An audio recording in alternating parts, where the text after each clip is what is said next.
MPTC to Robloson, panibagong araw, panibagong karera naman yung ating mapapanood ngayon. Stage 9, 2026.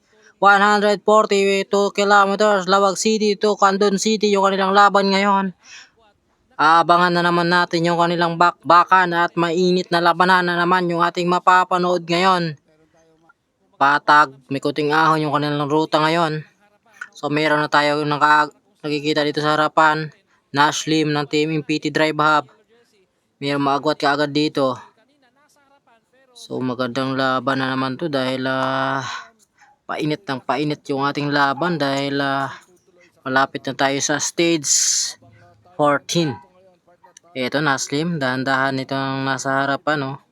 Nakikiramdam kung sino ang papalit. Pumalit naman ito ang Malaysian Rider. Nasa likuran, nagwawala naman nun, nakikita natin.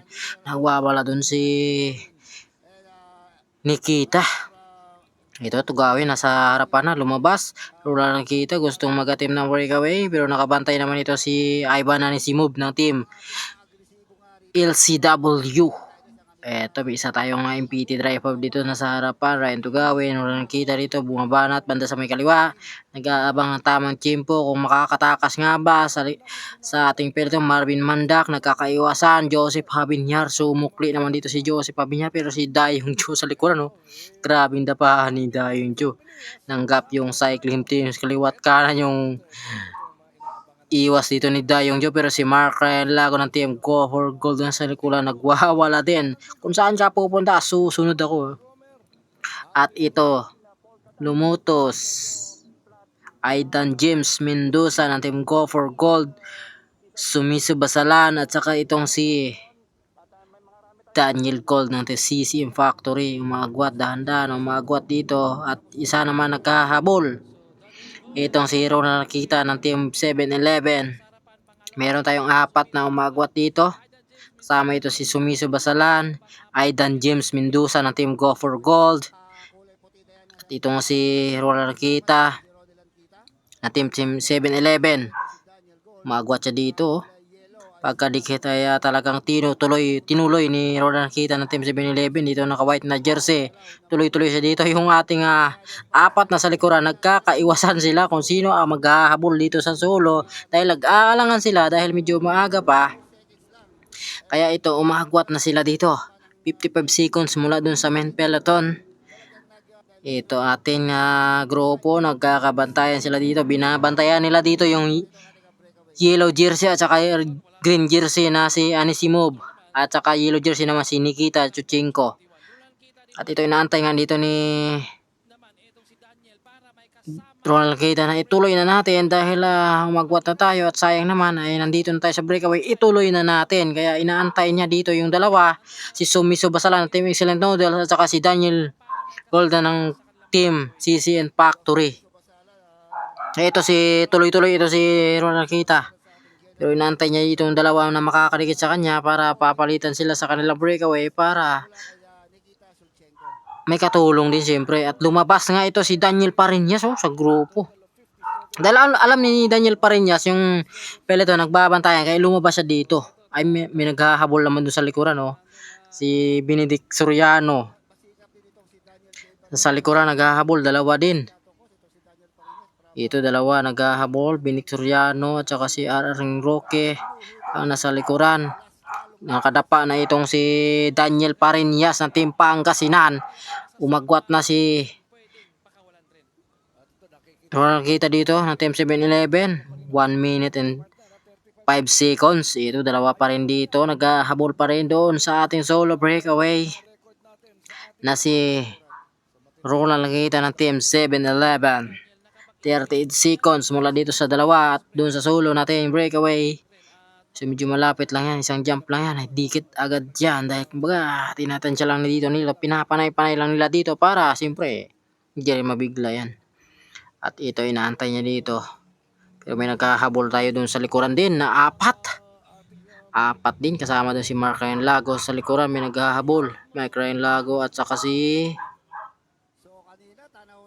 R.R. King Roque. So ito atong lead group, tuloy-tuloy. Dumikit na nga itong si Mark Ryan Lago. Andito na, dumikit na sila dito. So 6 na sila dito sa si Kin Group, Mark Ryan Lago, si Benedict Soriano ng Team Pangasinan, at saka si Daniel Gold ng Team CCN Factory. At ito nga ay tuloy-tuloy na nga itong anim na nasa likuran din, at papadikit na nga dito kay Roland Kita ng Team 7-Eleven. May kasama na nga itong si Roland Kita at dumikit na nga at umabot na nga ng 3 minutes and 12 seconds yung gap ng ating peloton mula dito sa ating breakaway. At ito na nga, pinapasabog na dito ni Daniel Gold na Team CCN Factory para lumayo yung kanila breakaway. RR King Loke nasa likuran din ng Team MPT Drive Hub. Ang tuloy na ng hatak dito ni Daniel Gold ng Team CCN Factory para lumayo yung kanilang breakaway. Titignan natin kung maghahabol nga ba itong peloton. Team Standard Insurance nandito na sa likuran, oh. Mga Team Direna dito din sa likuran. Yellow Jersey dito. Tahimik lang muna sila dito. Siguro maghahabol yan mamaya. Last 30 kilometers. Ito Juda yung dito sa likuran din. Tahimik na tahimik din talaga yung ating peloton. At umabot na nga ng 4 minutes and 40 seconds yung gap ng ating breakaway mula doon sa main peloton. Lumayo ng lumayo ito. Naka-aerodynamic na nga itong si Roland Kita ng Team 7-Eleven. Last 42 kilometers pa yung kanilang ruta, at ito na nga, humabol na. Last 41 kilometers, humabol na nga ito si Nikita Chuchinko na Team LCW, at hinatak naman. Tuloy-tuloy pa rin ang hatak dito ni Daniel Gold na CCN Factory. Pumalit naman itong si Daniel Pariñas ng Team Pangasinan, at ito na nga ang sinasabi ko, ang tuloy na ng habol ng peloton. Hinatak na dito ni Nikita ng Yellow Jersey. At pumalit naman yung kanyang kakampi na LCW. Andito na sa harapan, MPT Driver ang nasa pangatlo, at saka Malaysian Rider din ang dalawa. Joe Taihong nasa likuran, Erickson, De Los Santos, at saka si Julius Tudtod. At ito breakaway natin, nasa likuran lang din itong si Mark Ryan Lago ng Team Go for Gold. Pasahero lang siya muna dito. Hayaan lang muna. Gagamitin ko muna kayo. Mamaya rimatihin ko kayo. Sabi dito ni Mark Ryan Lago. Pero siyempre, ganun talaga sa karera. Diskartehan lang talaga ang kailangan. Hindi puro lakas. Kailangan gamitan mo ng diskartehan para kung sakaling ikaw ay may lakas pa, pagdating na sa rimatihan, talagang rimati ka pa. Baga di ka sagad sa palitan ng trangko. Kumbaga may lakas ka pa talaga ibubuga pagdating na sa rimatihan. Kaya itong dalawang porsigido naman magkakampi dito. Porsigido na sila dito ang maghatak talaga. Kaya itong peloton natin na talaga napapahabol sa tuloy na ng habol. Ito ay natatapyasan na ng oras yung ating 7-man breakaway. Umabot na lang ng 3 minutes and 50 seconds. Unti-unti na sila dito ang kinakain ng peloton. Dahil medyo balayo-layo pa yan 3 minutes to 50 seconds. So di pa natin alam kung talaga kaya nilang idikit ito. Ito, green jersey na si Nikita, si Ivan Anisimov. Hinatak niya dito yung banat yung grupo. Mervin Corpus nun sa likuran banda. Kung lalabas itong si Nikita ay talagang sasabay itong si Mervin Corpus dahil sila ang makakadikit sa general classification. Itong si Mervin Corpus at saka si Ivan Anisimov at saka si Nikita Chuchinko ng Team LCW. At ito tuloy-tuloy pa rin sila dito sa kanilang paghabol. Malamang di na maghahabol yung ibang team dito dahil may tao na sila sa harapan. Kaya tutok-tutok lang muna sila doon sa peloton. At ito yung breakaway natin. Tuloy-tuloy pa rin ang hatak dito ni Daniel Gold ng Team CCN Factory. Mark Ryan Lago din natin nakikitang pumapalit itong si Mark Ryan Lago. Mukhang siyempre discarding niya rin yan para pagdating na sa rimatihan may pang-rimati na itong si Mark Ryan Lago. Ito porsigidong maghatak itong si Roland Kita ng Team 7-Eleven. Ito na, pumalit naman itong si Nikita. At pumalit naman ito si Ivan Anisimov ng Team LCW. So mukhang maahagaw na dito ni Ronald Kita yung red jersey dahil siya ang malapit dito sa GC. Kaya mukhang maagaw na ito yung red jersey dito ni Ronald Kita ng Team 7-Eleven. Ito na si Benedict Soriano ng Team Pangasinan at saka itong si Arking Roque ng MPT Drive Hub. Pumalik na muna sa likuran dahil hinagaw na piso. Pumalit naman ng trangko ito si Daniel Cold ng Team CCN Factory. Palitan lang muna tayo dito dahil para di na muna tayo maubusan. Sabi ni Daniel Cold ng CCN Factory. At ito yung ating grupo. Tuloy-tuloy pa rin ang habol. At ang MPT Drive Hub dito. Si Nashlim naghahanap na ng tubig at pagkain dahil medyo mahaba-haba pa yung kanilang lalakbayin. But kung tingtiis lang sa kanila, basic lang sa mga riders yan dahil takin mo 200 plus kilometers na yun. Saglit nang nila talagang lalakbayin lalo na itong 142 kilometers lang. Saglit lang talaga sa kanila, basic lang yan. Baka sanahin na sila yan sa mga ganyang road race. So napapansin natin dito ay 3 minutes insakto na yung gap dito ng peloton at mula dun sa 7-man breakaway papalit na yung gap dahil ang tuli na ng hatak dito pa rin ng talaga ng mga LCW. Banat na banat yung peloton. Yung nasa likuran talaga nagwawala din yung sa likuran, agawan ng tutukan yan dahil ang tuli matulin talaga yung dalahan nila dito. Baga kung wala kang pangtiis dyan talagang atras ka. Mga team standard insurance dahan-dahan na bumubunga dito mga team standard insurance dahil alam nila pagdating na sa rimatihan ay ririmati na itong si Ronald Uranza. Yun nga lang hindi pa natin alam kung kaya pa ba nilang idikit yan dahil papalapit na rin yung ating finish line. At itong si Nikita ay porsigido na hatakin talaga yung kanilang peloton.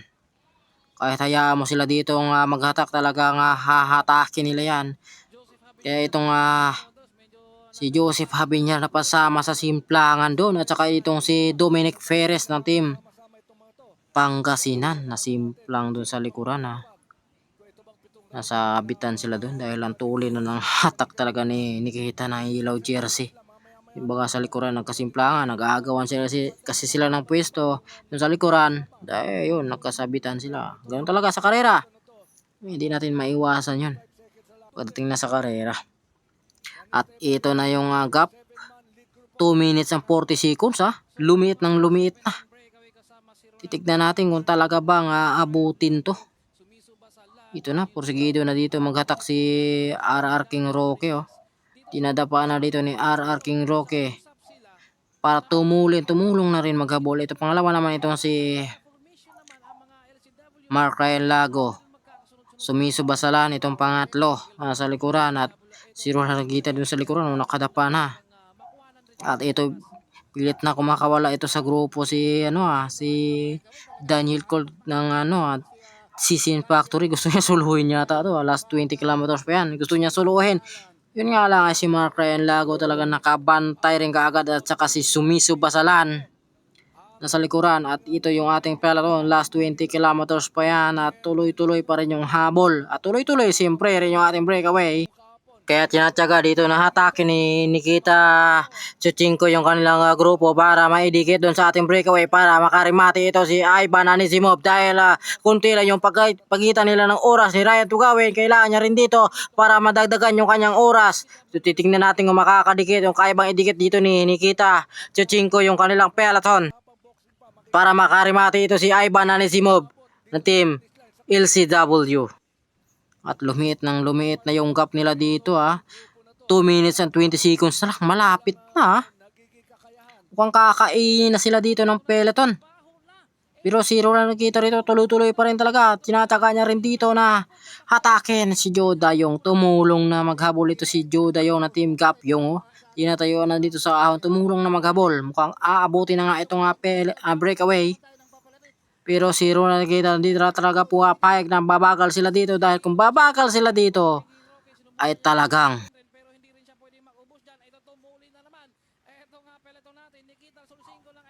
At ito hinahatak dito ni Nikita Yuchenko ng team LCW. Matulin yun, no? Panat na panat yung peloton. Grabing tutok yung nasa likuran, ha? Kung saan pupunta yung nasa rap doon yun, susunod din yung nasa likuran, ha? Bumuka ito si Nikita, pumalit naman itong kanyang kakampi na si Ibrahim. Tulin yung palitan nila dito, talagang patisan yan, kalas kung kalas talaga sa hatak. At itong si Daniel Gold ng TMCC Factory talagang matyaga rin, tinatayuan dito para tumulin. At ito, rimatihan sila dito, meron dito ng sprint. Sino kaya dito ang kukuha? Ito na, Benedict Soriano, at saka ito humahabol si Sumiso Basalan at saka si Roland Nakita. At ito na nga, pangalawa itong si Sumiso Basalan at kumuha dito si Benedict Soriano. Pangatlo ito si Roland Nakita at bumanat naman ito si Mark Ryan Lago ng Team Go for Good. Nilingat nila. Nilingat dito ni Mark Ryan Lago yung kanyang kalaban at biglang sumukli naman. Ito si Mark Ryan Lago, titignan natin kung maghahabol ba itong anim na to. Mukhang nalaspak to sa rimatihan. Sinamantala naman ito ni Mark Ryan Lago. Nabanatan dahil alam niya groggy pa to dahil rumima sila. Ay ako naman ang susukli. Yun nga lang ay hinabol naman ito ni Roland Nakita. Hindi hinayaan na makakawala ito si Mark Ryan Lago na yung Go for Gold. Last 13 kilometers na lang to the finish line. Kunting tiis na lang itong mga idolo. At ito na nga, tuloy-tuloy pa rin yung habol ni Joe Dayo na Team Gapyong dito. Tumulong na talaga siya dito maghabol para maabutan na yung ating 7-man breakaway. Julius Todtod na sa likuran, team ng Team Direna. At ito na, matyaga nang hatakin dito ni Roland Nakita. Talagang itutudo na dito nito ni Roland Nakita dahil kunting tiis na lang ay 11 kilometers na lang. Baga malapit na rin sa katotohanan yan. Sayang naman kung maabutan sila dito ng peloton, kung hindi nila tsatsagain yan at talagang aabutan sila ng peloton. Ito na nga, hinahatak na dito ni Daniel Gold ng Team CCM Factory. At ito na nga, at tuloy-tuloy pa rin yung habol. Ang tibay talaga itong si Nikita, no? Kanina pa yan naghahabol. Baga siya talaga ang pinuno dito sa peloton na maghabol, oh. Apat yung kanyang kakampi dyan sa likuran maghabol. Kaya ito pa rin yung ating breakaway, last 10 kilometers pa. So medyo malapit na. Maabot na dito ng 43 kilometers per hour. Medyo banahid na ahon yan. Matulin yun, ha. 43 kilometers per hour na dito ang hatak dito ni Roland Nakita ng Team 7-Eleven. Lumit ng lumit yung gap, 1 minute and 25 seconds na lang. Nako, mukhang aabutin. Ito standard insurance, naghabol na. Nako, tumulong na maghabol ito yung standard insurance. Mukhang aabutin, nakakapanabik yung ating laban ngayon. Dahil yung mabol na yung mga standard insurance dahil malapit na maabutan ito yung ating breakaway. Ito na, tulong-tulong na sila dito maghabol dahil alam nila papalapit na ng papalapit yung ating finish line. Nasa 6 kilometers na lang, kunting tiis na lang yan. So, di pa natin alam at mayroon pa natitirang 1 minute sa gap. Kaya di pa natin alam kung aabutin nga ba. Ato dyan Makamingaw at saka itong si Rodel Mutos, Roel Uranza. Palitan sila dito sa kanila peloton, no? Nawala na dito si Ivan Anisimo, mga Team 7-Eleven, naka-promotion na dito 7-Eleven. Si Tyler at saka itong si si Ryan Tugawin. At ito nga, mukhang nagkatamaran na wala na yung mga LCW dito sa harapan dahil nagkatamaran na sila dito maghabol. Napagod na. Naubos na yung gasolina ng mga Team LCW at mga Pinoy dito sa harapan. Talaga nagkakatamaran na sila maghabol. Wala nang gustong pumalit. At ito yung ating breakaway. Tumuli na din sila dito sa ahon dahil alam nila na papalapit na ng papalapit yung ating finish line. Last 5 kilometers na lang, kunting tiis na lang yan. Ito na si Daniel Gold na Team CCM Factory na sa likuran at saka itong si Daniel Pariñas na Team Pangasinan. Ang natin sa harapan, RR King Roque ng MPT Drive Hub. Dito medyo bahagyan ng palusong to. Kaya nagre-recover muna sila dito para pagdating sa sirimatihan ay makakarimati na nga. At Mark Ryan Lago dito nagmamasid-masid dito sa likuran si Mark Ryan Lago, talaga magulang yan. Binabantayan niya dito si Sumiso Basalan dahil alam niya si Sumiso Basalan ay malakas sumimati, kaya nagpalikod na itong si Mark Ryan Lago na yung go for gold. 1 minute and 1 seconds lang yung gap. Nako, malapit na maabutan talaga. Pero yung ating finish line ay papalapit na ng palapit. Nasa Quezon City, Ilocosur na tayo at ito na nga. Malapit na nga ito sa katotohanan. Yun nga lang, di pa natin alam kung aabutan ba sila dito ng peloton. Kung peloton sana, tuloy-tuloy sana yung habol, ay posibilidad na maabutan. Yun nga lang, nagkatamaran sila. Si Judah yung dito sa harapan, nagkahanap ng tsimpo sana makatakas. Pero ay nandyan si Dave Emanuel ang nakabantay at ito na nga. At pinapasabog na dito ni Daniel Gold ng team CCN Factory. Tumuli na naman sila dito. Umabot na sila dito 47 kilometers per hour. Last 1 km to the finish line. Sino kaya ang mananalo dito sa kanilang laban? Aabutan pa sila kaya dito ng peloton. Ito na, Erickson de los Santos at saka itong Gopher Gold na si Jericho Lucero at napasama naman itong MPTC Drive Hub na si Naslim. May lumabas, sumubok magka-team ng breakaway sa last lap. Sumubok na lumabas sa peloton. Yun nga lang ay di natin alam kung talaga bang makakadikit nga ba sila doon sa ating nasa harapan dahil malapit na yung finish line. Last 1 kilometers na lang. At kanya-kanyang pistuhan ng mga sprinter na sa harapan. Dave Emanuel, Ryan Tugawin. Kanya-kanyang pistuhan na yan. Dahil malapit na finish line at dito ay nagkalituhan nga sila dito. Dapat sana ay may abang doon na Marshall, pumagit naman lang Marshall at merong dalawa dito ang lumiko. Didiretso yung dalawa dito. Sila na kaya ang kukuha ng ating stage 9 Tour of Luzon 2020. Sila na kaya etong si Daniel Pariñas at saka si Benedict Soriano, team Pangasinan, dalawang team Pangasinan itong nangunguna sa ating harapan. Daniel Pariñas yung nangunguna dito sa ating harapan. So dalawa sila ngayon dahil medyo nagkalituhan sila, kaya ito bumabanat na yung ating dalawa dito para makakausad sila, kaya ito na kayong pagkakataon na para manalo ng Stezuelo sa ating stage 9. Ito ngayon, Benedict Soriano yung nasa harapan, nasa likod itong si Daniel J. Pariñas, mga kaibigan. Rider number 84 and rider number 86, Daniel Pariñas and itong si Benedict Soriano. So ito na putol yung kanilang breakaway ngayon dahil nagkalituhan sila, kaya abangan natin kung sino ang mananalo sa ating stage 9 so Tour of Luzon 2026. Ito na mga kaibigan, tingnan natin kung si Benedict Soriano itong nasa harapan. Ito mga kaibigan, sino ito? Benedict Soriano. Benedict Soriano ba ating magiging stage winner, and Daniel Pariñas sa team Pangasinan nakatawa na, nakangiti na mga kaibigan. Benedict Soriano ng team Pangasinan.